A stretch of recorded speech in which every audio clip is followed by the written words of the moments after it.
I love prospects, and I love hockey fans when it comes to prospects. Every single fan base believes that their prospects are going to be fantastic. Mostly. Saying mostly because I know there will be exceptions to that, but there will often be this idea that, hey, so this guy's coming into the lineup this year, this guy's going to be great.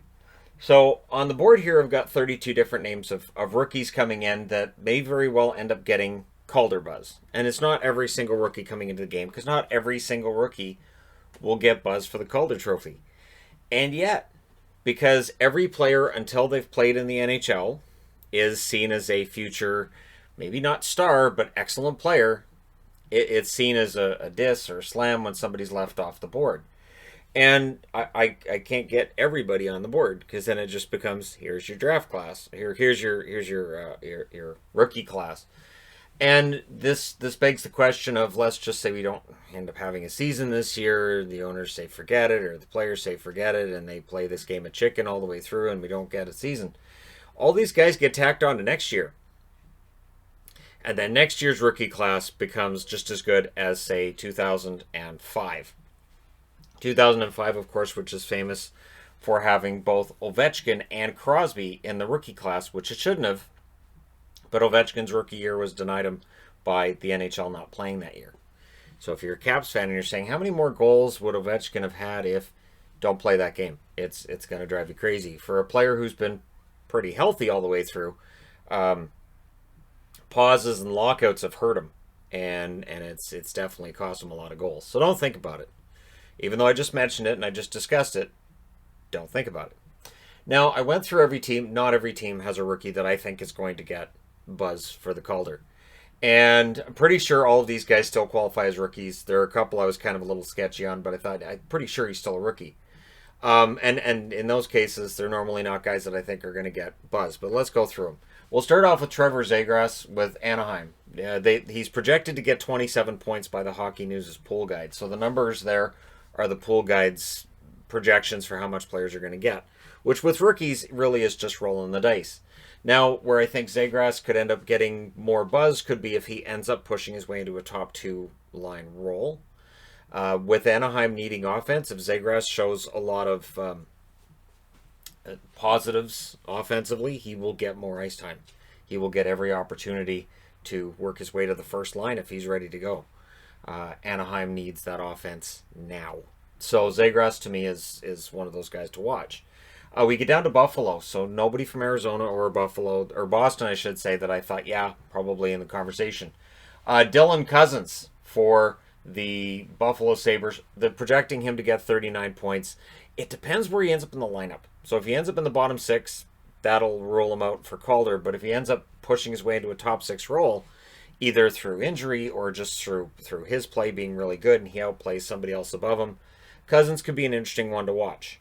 I didn't have a Calgary Flame on the list, so we move along to Carolina, where Jake Bean, who they're projecting to get 33 points. Jake Bean is one of those examples of how defensemen, it's sometimes better to let them play in the AHL and play their way up to the NHL, prove that they belong in the National Hockey League.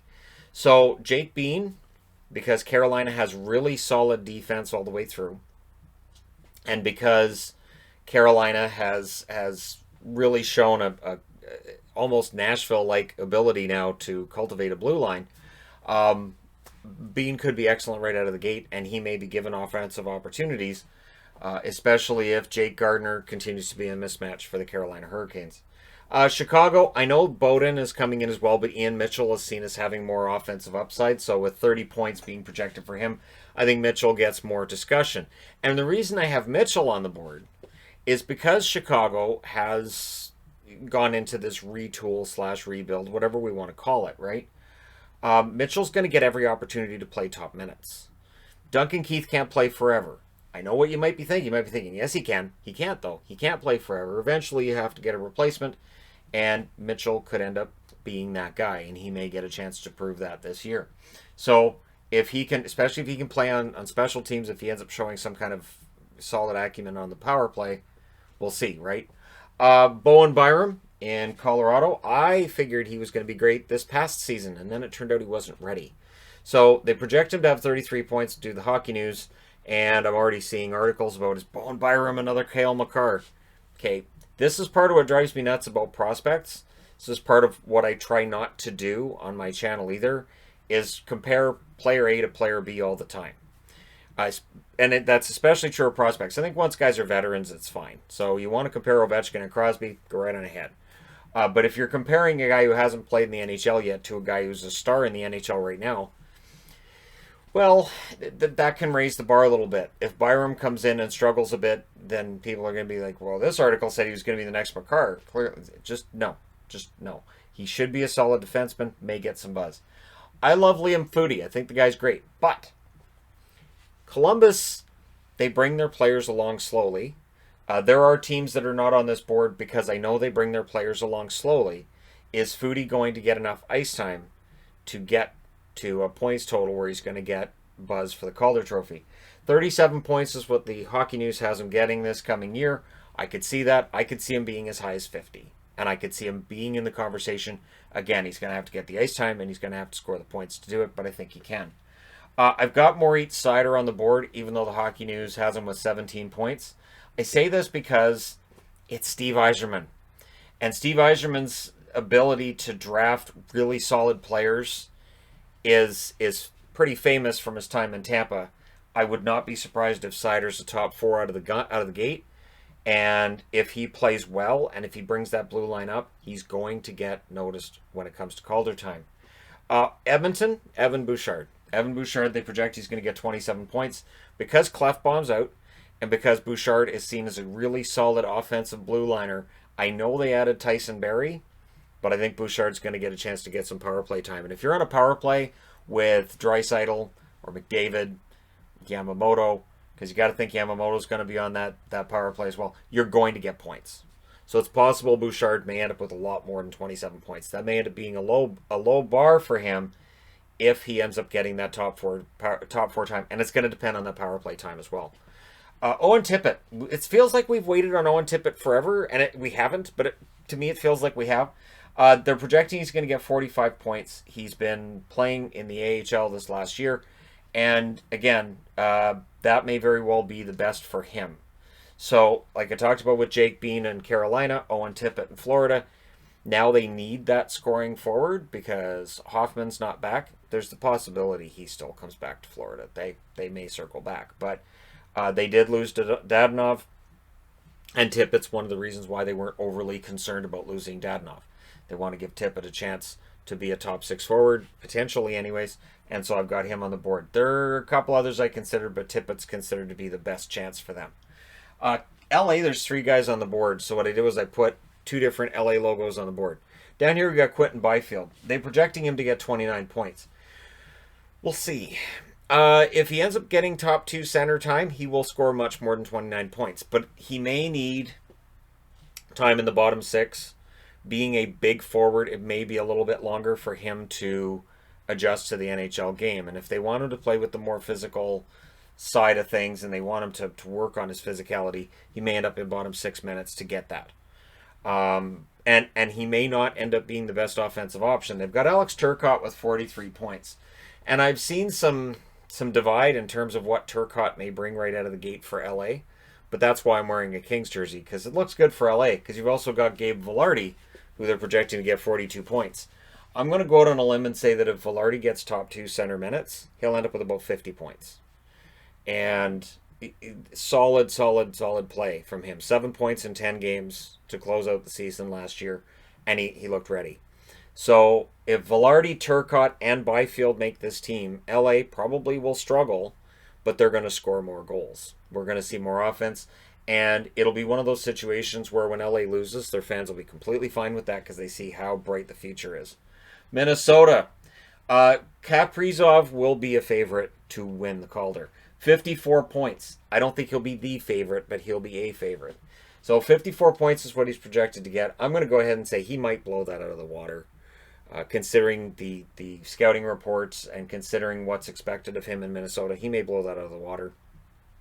And again, for people who are going to say, well, over a shortened season. No. These are all projected totals over an 82-game schedule. So I'm just saying that for points per game, he may end up with more than what he'd score over 82 games being 54 points. He may score at a higher pace than that.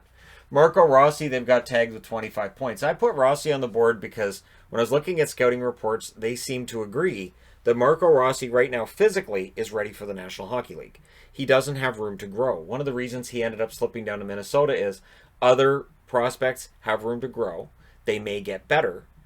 And Rossi's kind of seen as the finished product now. And so Rossi may push his way into the roster, and he may end up scoring more points than we're expecting. So 25 points that they have projected may end up being low. Montreal, they've only got Alexander Romanov with 14 points over 82 games this year for Montreal. Now, I think, too, with the Hockey News, they're probably projecting he's not going to play every game, which is possible. But I think Romanov could be really solid for them, and they've needed help on their power play as well, so much like Bouchard with Edmonton. If Romanov brings that aspect of the game to Montreal, he may end up getting some Calder buzz. They could definitely use that on the blue line. Nashville, I was torn on whether or not to put Tolvanen on the board. I put Tolvanen on the board. He's the one that I'm not sure that he's technically qualifies as a rookie now. I don't think so. And they've projected him to get 17 points in the Hockey News. But David Poile, God bless him, he still thinks he's going to be a top-line guy. And maybe he will. Maybe he'll end up being a top-line guy for Nashville. Maybe it's this year. And maybe he ends up scoring 50, 60 points. We'll see. And then Philip Tomasino, who may make the roster out of camp. 32 points projected for him. What's interesting with Tomasino is he's listed as a center. If he ends up playing at center, and if Duchesne and or Johansson have another rough season, we may end up seeing Tomasino get more minutes than we're expecting. Again, special teams may be key, and some of these kids on special teams could turn things around for Nashville special teams. Well, yeah, they may need a bit of a bump, and maybe Tomasino helps. New Jersey. The excitement in New Jersey this year is around defenseman Ty Smith. He's projected to get 19 points by the Hockey News. Again, same thing as others. I'm saying that if he gets the ice time, he will likely outscore that pace. And he may get a lot of attention if New Jersey ends up having a better season than expected.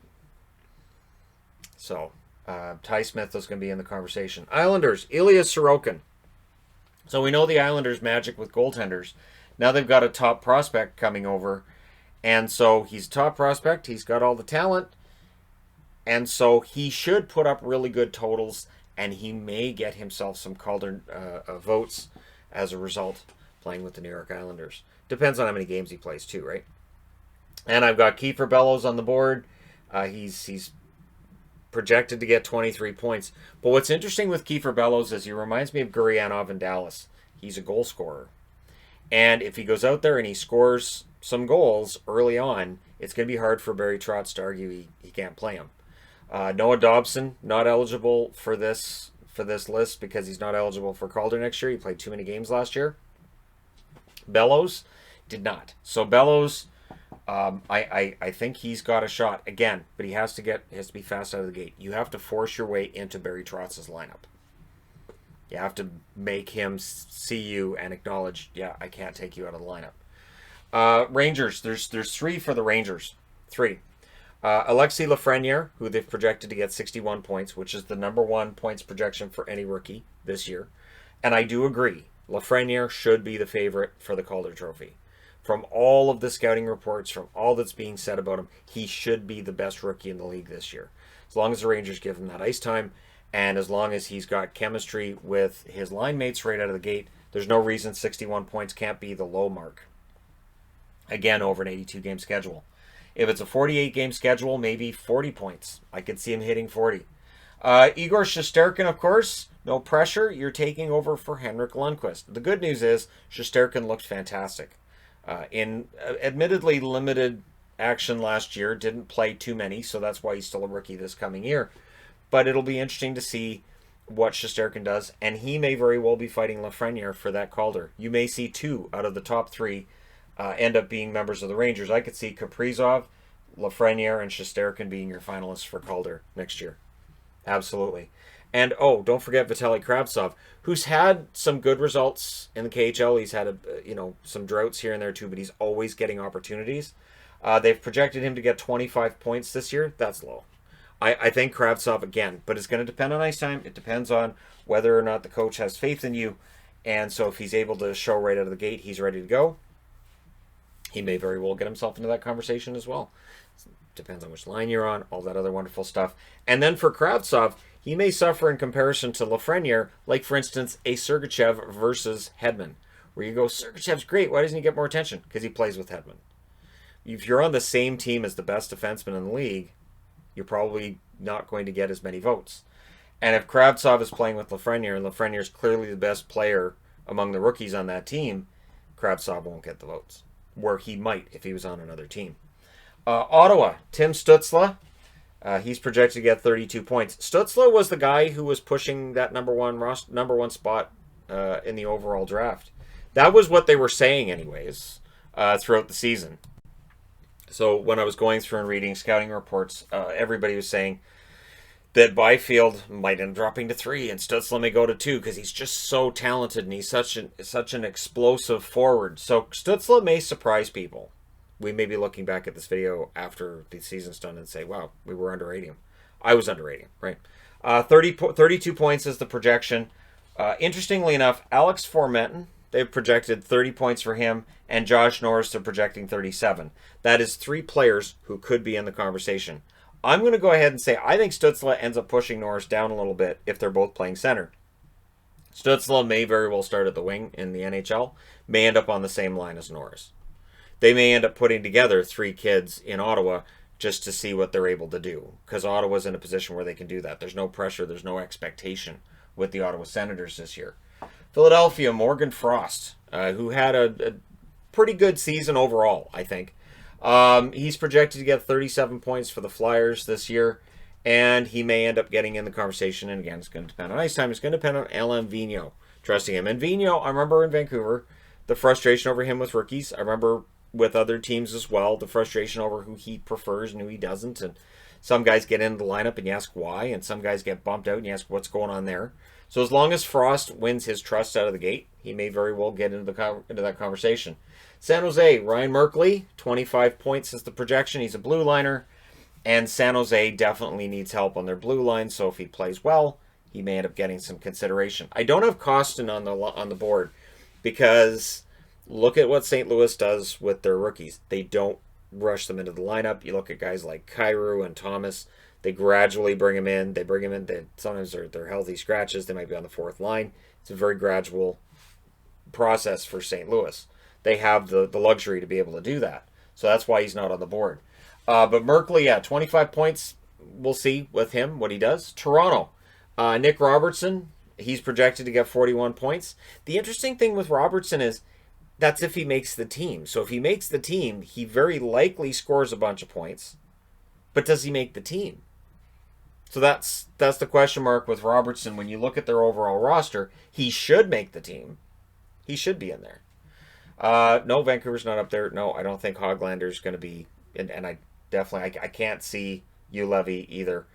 Vegas doesn't have a projectable player right now in terms of Rookie of the Year potential. So we move on to Washington, where Connor McMichael, who they've projected to get 27 points, is the most interesting potential player for Washington. McMichael, solid player, and may end up being a steal of that draft. That's the way it looked right out of the gate, that Connor McMichael may end up being the steal of that draft.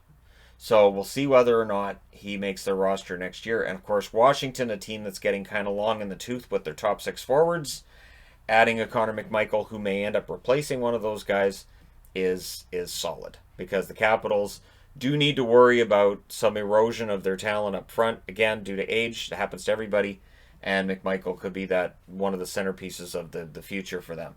And then Winnipeg, I've got 2. So I'm gonna bring up 2. Ville Heinola, who they've got with potentially 16 points this year. I think Heinola, if he comes in and has a good camp, he could end up in the top 4 role. I think it could happen. And I'm going to mention Dylan Samberg. So what's interesting is the Hockey News doesn't have him in their top 10 defensemen. So when you look at their depth chart, they don't have him in the top 10. I didn't really talk about Samberg at all when I was talking about the Winnipeg Jets coming into this coming season. I don't see him as a difference maker. I don't see him as a guy who necessarily moves the needle. But Jets fans are high on him and think he's going to be really good out of the gate, so I put him on the board.